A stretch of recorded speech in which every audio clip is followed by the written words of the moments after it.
चंद्रयान-4 ପାଇଁ ଭାରତୀୟ ଇସ୍ରୋ ଏପରି କିଛି ପ୍ଲାନ୍ କରିଛି ଯାହା ପୁରା ଦୁନିଆରେ ହଲଚଲ ସୃଷ୍ଟି କରିଛି। ଇସ୍ରୋ ଚନ୍ଦ୍ରଯାନ-3 ପରେ ବର୍ତ୍ତମାନ ଚନ୍ଦ୍ରଯାନ-4 ମିଶନ କରିବାକୁ ଯାଉଛି। ଇସ୍ରୋ ଚନ୍ଦ୍ରଯାନ-4 ସହିତ ଏପରି କିଛି କରିବ ଯାହାକି ମହାକାଶରେ ପୂର୍ବରୁ କେବେ ବି ହୋଇନଥିଲା। ଏବଂ ଏହି ଚନ୍ଦ୍ରଯାନ-4 ପାଇଁ କରାଯାଇଥିବା ପ୍ଲାନର ଖୁଲାସା ଇସ୍ରୋର ପ୍ରମୁଖ ବୈଜ୍ଞାନିକ ଡକ୍ଟର ଏସ୍ ସୋମନାଥ ଏକ ଇଣ୍ଟରଭ୍ୟୁ ମାଧ୍ୟମରେ କହିଛନ୍ତି। ଏବଂ ତାଙ୍କର କହିବା ଅନୁଯାୟୀ ଚନ୍ଦ୍ରଯାନ-4 କୁ ଥରେ ନୁହେଁ 2 ଥର ଲଞ୍ଚ କରାଯିବ। ମାନେ ଚନ୍ଦ୍ରଯାନ-4ର ପାର୍ଟସ ଗୁଡ଼ିକ ଗୋଟାଏ ଲଞ୍ଚର ନୁହେଁ ବରଂ 2ଟି ଅଲଗା ଅଲଗା ଲଞ୍ଚର ମାଧ୍ୟମରେ ସ୍ପେସକୁ ପଠାଯିବ। ପୁଣି ସେହି ପାର୍ଟସ ଗୁଡ଼ିକୁ ପରେ ସ୍ପେସରେ ଯୋଡ଼ାଯିବ। ଏବଂ ଯଦି ଭାରତୀୟ ଇସ୍ରୋ ଏଥିରେ ସଫଳ ହୁଏ ତେବେ ଏପରି କରିବାରେ ଭାରତ ପୃଥିବୀର ପ୍ରଥମ ଦେଶ ହେବ। ଏହା ସହିତ ଚନ୍ଦ୍ରପୃଷ୍ଠରେ ଅବତରଣ କରିବା ପୂର୍ବରୁ ଇତିହାସ ସୃଷ୍ଟି କରିବ ଯାହା ଏପରି କେବେ ବି ହୋଇନଥିଲା। ବନ୍ଧୁଗଣ, ଆପଣ 23 ଅଗଷ୍ଟ 2023 ତାରିଖକୁ ବହୁତ ଭଲ ଭାବରେ ମନେ ରଖିଥିବେ ଯେତେବେଳେ ଇସ୍ରୋ ଚନ୍ଦ୍ର ଉପରେ ପାଦ ଦେଇ ଇତିହାସ ସୃଷ୍ଟି କରିଥିଲା ଏବଂ ଚନ୍ଦ୍ରଯାନ-3 ଚନ୍ଦ୍ରର ଦକ୍ଷିଣ ପୋଲରେ ଏକ ସଫଳ ଅବତରଣ କରିଥିଲା, ଯେଉଁଠାରେ ଆଜି ପର୍ଯ୍ୟନ୍ତ ଦୁନିଆର ଅନ୍ୟ କୌଣସି ମିଶନ ତାହା କରିପାରିନଥିଲେ। ଏବଂ ଚନ୍ଦ୍ରଯାନ-3 ସଫଳ ଅବତରଣ ପରେ ଆଗାମୀ 14 ଦିନ ପର୍ଯ୍ୟନ୍ତ ଚନ୍ଦ୍ରର ଅନ୍ଧକାର ପାର୍ଶ୍ୱରେ ଅନେକ ରହସ୍ୟ ପ୍ରକାଶ କରିଥିଲା। ଏବଂ ଏହି ମିଶନ ଏତେ ସଫଳ ହୋଇଥିଲା ଯେ ଆମେରିକାର ନାସା ଓ ଜାପାନର ଜାକ୍ସା ପରି ଅନେକ ସ୍ପେସ୍ ଏଜେନ୍ସି ଭାରତୀୟ ଇସ୍ରୋ ସହିତ କାମ କରିବାକୁ ଆଗ୍ରହ ପ୍ରକାଶ କରିଥିଲେ। ଏବଂ ବର୍ତ୍ତମାନ ଭାରତ ନିଜର ପରବର୍ତ୍ତୀ ଚନ୍ଦ୍ର ମିଶନ ଯଥା ଚନ୍ଦ୍ରଯାନ-4 ପାଇଁ ପ୍ରସ୍ତୁତ ହେଉଛି। ଏବଂ ଏଥର ଏହି ମିଶନ ପୂର୍ବ ଅପେକ୍ଷା ବହୁତ ବଡ଼ ଜଟିଳ ହେବ। ଏବଂ ଏଥିରେ ଆପଣ ଏପରି କାର୍ଯ୍ୟ ଦେଖିବାକୁ ପାଇବେ ଯାହାକୁ ଆପଣ ହୁଏତ କେବେ ଦେଖି ନାହାନ୍ତି କିମ୍ବା ଶୁଣି ନାହାନ୍ତି। ଏବଂ ଚନ୍ଦ୍ରଯାନ-4ର ଲଞ୍ଚିଂ ଏକ ଐତିହାସିକ ହେବାକୁ ଯାଉଛି କାରଣ ମିଶନ ଗୋଟାଏ ହେବ କିନ୍ତୁ ଏହା 2 ଥର ଲଞ୍ଚ ହେବ। ଏହାପରେ ସ୍ପେସ୍ରେ ମଧ୍ୟ ଏପରି କାର୍ଯ୍ୟ କରାଯିବ ଯାହା ପୂର୍ବରୁ କେବେ କରାଯାଇନଥିଲା। ଗୋଟାଏ ପରେ ଗୋଟାଏ ଲଞ୍ଚ କରାଯିବ ଏବଂ ପରେ ସ୍ପେସ୍ରେ ଇସ୍ରୋ ସେମାନଙ୍କୁ ଏକାଠି କରିବ। ଏହାର ଅର୍ଥ ଏଥର ମିଶନ ଏକ ବହୁତ ବଡ଼ ସ୍ୱତନ୍ତ୍ର ହେବାକୁ ଯାଉଛି ଯାହାର ଖୁଲାସା କରି ଇସ୍ରୋର ମୁଖ୍ୟ ଏସ୍ ସୋମନାଥ ପୁରା ବିଶ୍ୱକୁ ଚକିତ କରିଛନ୍ତି।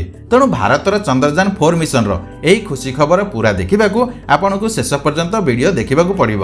କିନ୍ତୁ ଏହା ପୂର୍ବରୁ ଦୟାକରି ଚନ୍ଦ୍ରଯାନ-4 ପାଇଁ ଦେଶର ଇସ୍ରୋ ବୈଜ୍ଞାନିକ ପାଇଁ ଏହି ଭିଡ଼ିଓକୁ ଏକ ଲାଇକ୍ କରନ୍ତୁ ଏବଂ ଆପଣ ଇସ୍ରୋ ପାଇଁ କ'ଣ କହିବାକୁ ଚାହାନ୍ତି ଦୟାକରି କମେଣ୍ଟ ବକ୍ସରେ ଲେଖନ୍ତୁ। ବନ୍ଧୁଗଣ, ଚନ୍ଦ୍ରଯାନ-3ର ଐତିହାସିକ ସଫଳତା ପରେ ଭାରତର ଇସ୍ରୋ ବର୍ତ୍ତମାନ ସାରା ବିଶ୍ୱରେ ନିଜର ପ୍ରଭାବ ସୃଷ୍ଟି କରୁଛି। ତେଣୁ ପ୍ରତ୍ୟେକ ଦେଶ ଭାରତର ସ୍ପେସ୍ ଏଜେନ୍ସି ଇସ୍ରୋ ସହିତ କାମ କରିବାକୁ ଚାହୁଁଛନ୍ତି। ଏବଂ ବର୍ତ୍ତମାନର ମିଶନ ଚନ୍ଦ୍ରଯାନ-4 ପାଇଁ ଜାପାନର ସ୍ପେସ୍ ଏଜେନ୍ସି ଜାକ୍ସା ଓ ଭାରତୀୟ ଇସ୍ରୋ ମିଳିତ ଭାବରେ କାର୍ଯ୍ୟ କରୁଛନ୍ତି ଯାହାକୁ ଲୁନାର ପୋଲାର ଏକ୍ସପ୍ଲୋରେସନ ମିଶନ ଲୁପେକ୍ସ କୁହାଯାଉଛି। ଏହି ମିଶନ ସାହାଯ୍ୟରେ ଏକ ଲ୍ୟାଣ୍ଡର ରୋଭର ସମ୍ପୂର୍ଣ୍ଣ ଅନ୍ଧକାରରେ ଥିବା ଚନ୍ଦ୍ରର ଦକ୍ଷିଣ ପୋଲ ଉପରେ ଅବତରଣ କରିବ।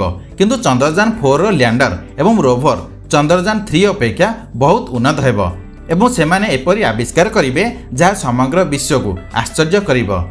ଏବଂ ଚନ୍ଦ୍ରଯାନ-4 ଦକ୍ଷିଣ ପୋଲର ଏକ ଅଞ୍ଚଳରେ ଅବତରଣ କରିବ ଯେଉଁଠାରେ କେବେ ବି ସୂର୍ଯ୍ୟ ଉଦୟ ହୁଅନ୍ତି ନାହିଁ। ଏବଂ ଏଥର ଏହି ମିଶନ 14 ଦିନ ନୁହେଁ ବରଂ ମାସେ ପର୍ଯ୍ୟନ୍ତ ଚାଲିବ, ଯେଉଁଥିରେ ଚନ୍ଦ୍ର ବିଷୟରେ ଇତିହାସରୁ ବର୍ତ୍ତମାନ ପର୍ଯ୍ୟନ୍ତ ସବୁକିଛି ଜାଣିବାକୁ ଚେଷ୍ଟା କରାଯିବ। ଏହି ମିଶନର ରୋଭର ଭିତରେ ଏପରି କିଛି ଯନ୍ତ୍ର ଲଗାଯାଉଛି ଯାହା ମାଧ୍ୟମରେ ଚନ୍ଦ୍ରଯାନ-4ର ରୋଭର ଚନ୍ଦ୍ରପୃଷ୍ଠରେ ପ୍ରାୟ 4 ଫୁଟ 11 ଇଞ୍ଚ ଗଭୀର ଗାତ ଖୋଳିବ, ଯଦ୍ୱାରା ଚନ୍ଦ୍ରପୃଷ୍ଠରେ କ'ଣ ରହିଛି ଜଣାପଡ଼ିବ। ଆହୁରି ମଧ୍ୟ ଏହି ଗାତର ମାଟିକୁ ପୃଥିବୀକୁ ଅଣାଯିବ। ଯେତେବେଳେ ଚନ୍ଦ୍ରଯାନ-3ର ଲ୍ୟାଣ୍ଡରକୁ ପୃଥିବୀକୁ ଫେରାଇ ଆଣିବା ପାଇଁ କୌଣସି ଯୋଜନା ନଥିଲା ଏବଂ ଯେଉଁ ପର୍ଯ୍ୟନ୍ତ ସେଠାରେ କାର୍ଯ୍ୟ କରିବ ଏହା ଇସ୍ରୋକୁ ତଥ୍ୟ ପଠାଇବ ଏବଂ ଏହାପରେ ଚନ୍ଦ୍ରପୃଷ୍ଠରେ ହିଁ ନିଷ୍କ୍ରିୟ ହୋଇଯିବ। କିନ୍ତୁ ଚନ୍ଦ୍ରଯାନ-4 ମିଶନରେ ଏପରି ହେବ ନାହିଁ। ଚନ୍ଦ୍ରଯାନ-4 ମିଶନର ଲ୍ୟାଣ୍ଡର ବହୁତ ଉନ୍ନତ ହେବ। ଚନ୍ଦ୍ରଯାନ-4 ଲ୍ୟାଣ୍ଡର ଚନ୍ଦ୍ରପୃଷ୍ଠରେ ପରୀକ୍ଷଣ କରିବା ପରେ ଲ୍ୟାଣ୍ଡର ଚନ୍ଦ୍ରପୃଷ୍ଠରୁ ଅନେକ ନମୁନା ସହିତ ପୁନର୍ବାର ଉଡ଼ି ପୃଥିବୀକୁ ଫେରିବ। ଏବଂ ଆପଣ କିଛି ଦିନ ପୂର୍ବରୁ ଏହାର ଉଦାହରଣ ଦେଖିଥିବେ ଯେତେବେଳେ ଇସ୍ରୋ ଚନ୍ଦ୍ରଯାନ-3କୁ ଚନ୍ଦ୍ରପୃଷ୍ଠରେ ଉଡ଼ାଇ ପୁନର୍ବାର କିଛି ଅଳ୍ପ ଦୂରରେ ଅବତରଣ କରାଇଥିଲା। ଏବଂ ଚନ୍ଦ୍ରଯାନ-4 ମିଶନ ପାଇଁ ଏହି ପରୀକ୍ଷଣ କରାଯାଇଥିଲା। ଏହାର ଅର୍ଥ ଏଥର ଆମର ଚନ୍ଦ୍ରଯାନ ଚନ୍ଦ୍ରକୁ ଯିବ ଏବଂ ସେଠାରୁ ଅନେକ ନମୁନା ନେଇ ପୃଥିବୀକୁ ଫେରିବ। ଏବଂ ଜାପାନ ତିଆରି କରୁଥିବା ଚନ୍ଦ୍ରଯାନ-4 ମିଶନର ରୋଭର ମଧ୍ୟ ବହୁତ ଉନ୍ନତ ହେବ। ପ୍ରାୟ 4 ଫୁଟ ଜମି ଖୋଳିବା ସହିତ ଏହା ଚନ୍ଦ୍ରପୃଷ୍ଠରେ ରାତିରେ କାମ କରିବା ପାଇଁ ମଧ୍ୟ ପ୍ରସ୍ତୁତ କରାଯାଉଛି। ଯେହେତୁ ଆପଣ ଜାଣିଥିବେ ଇସ୍ରୋ ଚନ୍ଦ୍ରଯାନ-3କୁ ଚନ୍ଦ୍ରର ସଠିକ୍ ଅନ୍ଧକାର ଦକ୍ଷିଣ ପୋଲରେ ଅବତରଣ କରିନାହିଁ बरं दक्षिण पोलठारु 600 किलोमीटर दूर थिबा एक स्थान रे अवतरण करिछि जार नाम शिवशक्ति पॉइंट रखा जाइछि एवं चंद्रर साउथ पोल ठारु 600 किलोमीटर दूर रे अवतरण करिवार सबुठारु बड़ कारण हेउछि रोवर एवं लैंडर सूर्य किरण सहित काम करि पारिबे।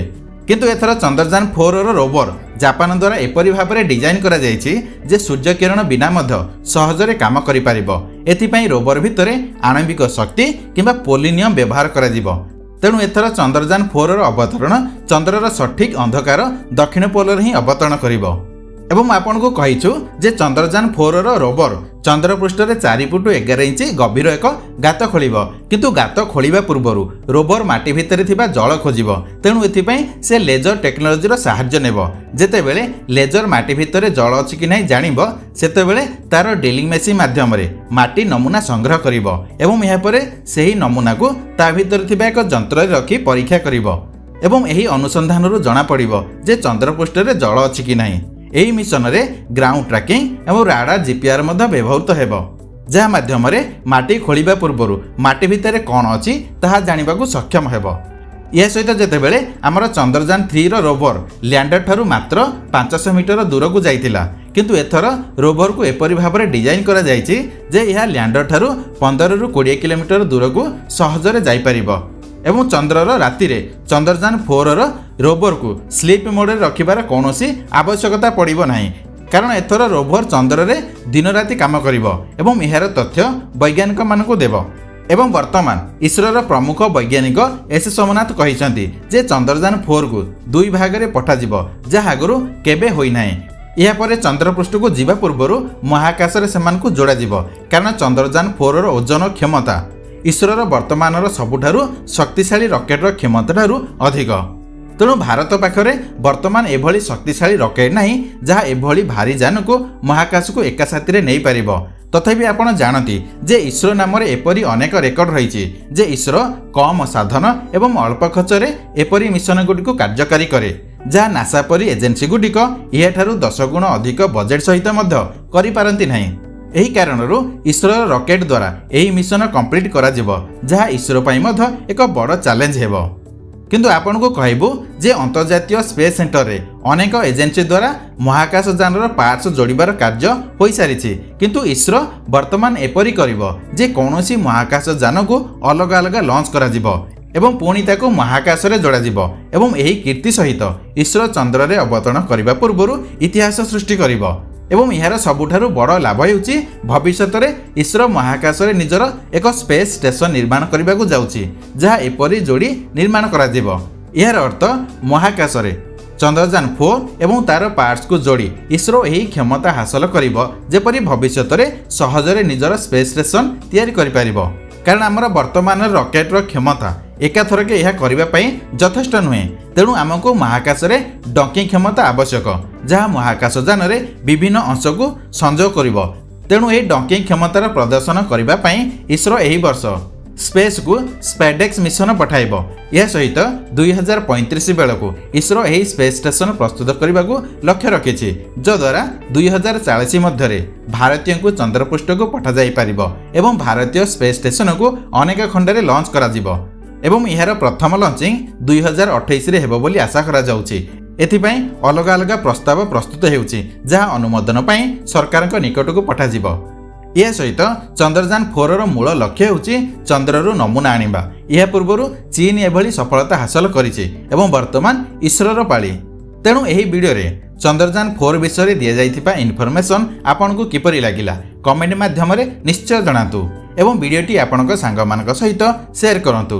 यह सहित आगामी समय एपरी नॉलेजेबल वीडियो आसीबो तेणु चैनल को सब्सक्राइब करी नोटिफिकेशन ऑन करंतु। पुणी मिसिबा आउ एक नॉलेजेबल वीडियो माध्यम रे वीडियोटी शेष पर्यंत देखिथिबारु धन्यवाद। जय हिंद।